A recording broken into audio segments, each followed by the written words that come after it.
Hi, this is your teacher, Mr. Whaley. Thank you for participating in my class.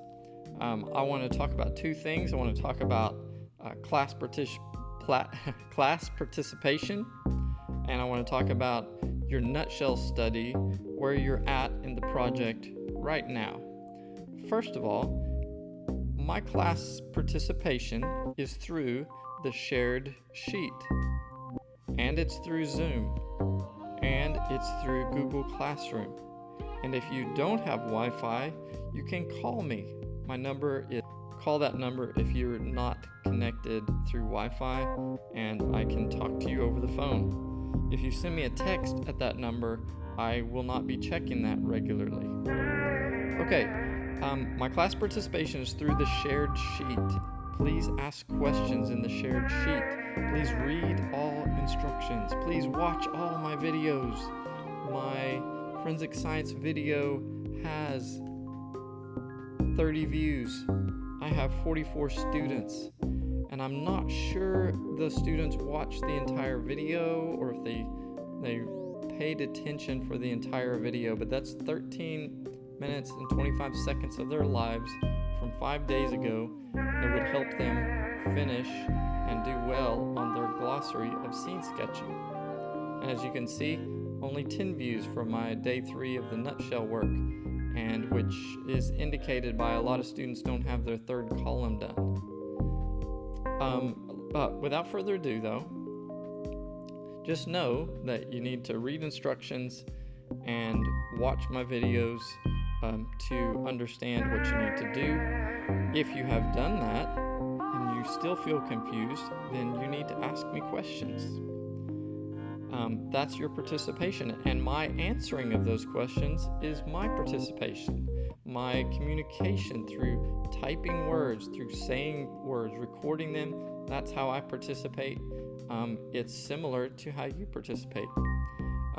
This student in first period today asked, here's my question I really wanted. How is the transition from working from home to now working at school going? They honestly asked how Mr. Whaley was doing and the other teachers, and I didn't answer it there. I asked them about their good thing. What did they do to relax? But I did answer that question down here, so I will need to copy and paste and put it up there. I said, I feel pretty good about the transition. The science department has discussed it well and has shared ideas about how to affect student learning in the most positive way. So that's true. Okay, that's the shared sheet. That's the main way to participate. Also, doing your work is participation.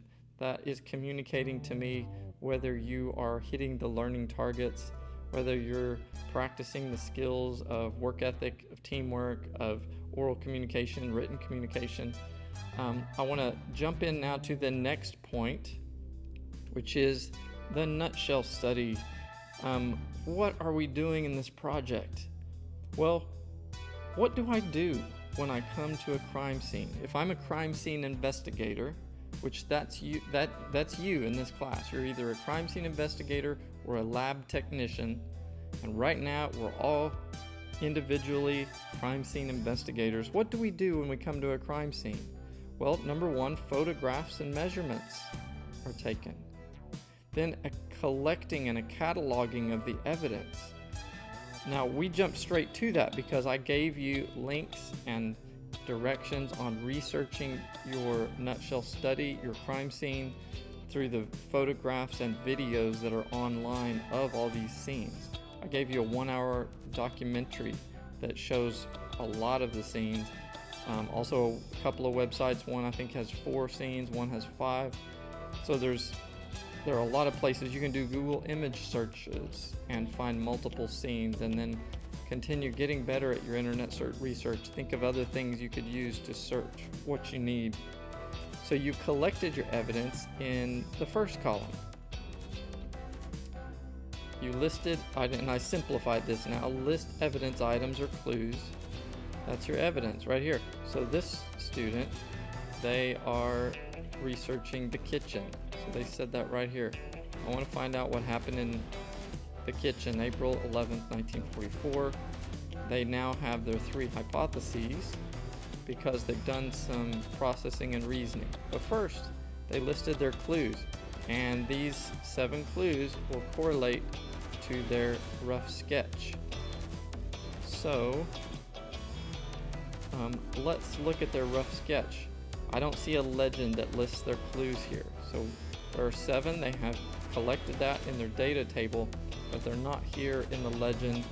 They might be on here, but we don't know the connection. So let's go back and look at the rubric for the rough sketch. The rough sketch is going to need to be drawn to scale. There's a link to learn how to do that. It needs to fit a standard size piece of paper. It needs to include lists of evidence. That's what I was just talking about. Note the location of the evidence. So if you list them by number, then you can just, on your actual sketch, you can just put a number.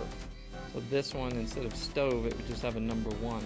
Over here it would say number 1, stove. That would meet the rubric if they did that for at least 9 or 10 pieces of evidence. Then includes address and artist's name. Well, let's have a look for that on the sketch. I see it says kitchen, April 11, 1944, unsolved. So they don't have the address, and I think I'm going to be lenient on that. If it describes it well enough within the nutshell studies that I can tell which of the nutshell studies it is, I will count that as an address. But I have definitely had students continued research, and they figured out what the actual address was. They found actual documents from these cases.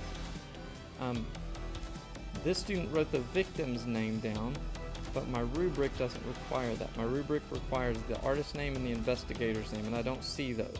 Now I know this student turned it in, so Google Classroom tells me, but I need to see it it needs to be on the sketch. For this to be evidential, it has to track, well, who did this? What did they base it off of? So you are the artist if you make the sketch, so you put your name there. Are you the investigator? You could be. So I will be lenient on that too. You can call yourself investigator, but you can't just leave it blank or say unknown. Put your name or put the actual investigator at that time. Now, let's go back to our data table. So we have our list of evidence. Most of you have that. If you don't, you need to finish that. You need to examine your room, investigate your room, list the crucial pieces of clues. You need to do at least 7, and then you need to process that evidence. So how did you analyze it? Processing questions, you needed to form those, and most of you did these. You did at least 3 of these, each piece of evidence. This is showing me you know how to take steps to analyze it rather than just jumping to conclusions. And you're recording that so other people can share in your scientific method. So this student asked, was this a mistake? Was it a cover-up? Could the husband have done this and set the scene up? That was their processing questions for all gas jets on in the kitchen, which they got from this right here. Gas jets are on. Her face shows the telltale reddish color of death by asphyxiation, which means suffocation.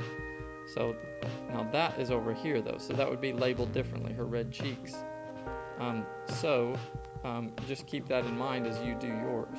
For this student, it would say number 1 by stove, and over here it would say number 1 stove, number 2 reddish cheeks, and number 2, they would write reddish cheeks over here.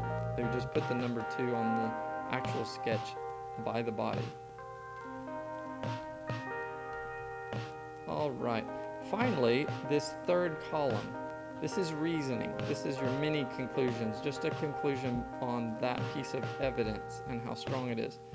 Gas jets could be associated with the redness of Mrs. Barnes and the telltale sign of asphyxiation.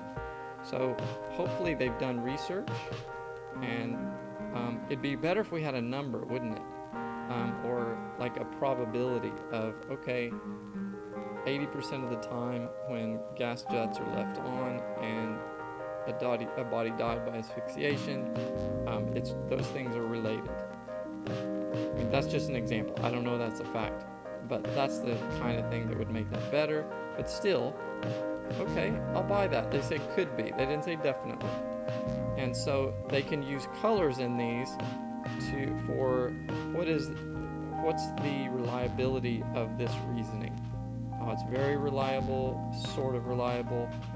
And this one is good. They have the source here.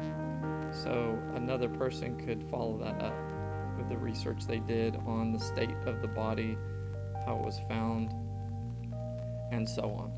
So just to go back to the rough sketch, their rough sketch would get a 50 because it only has one of the sketch criteria.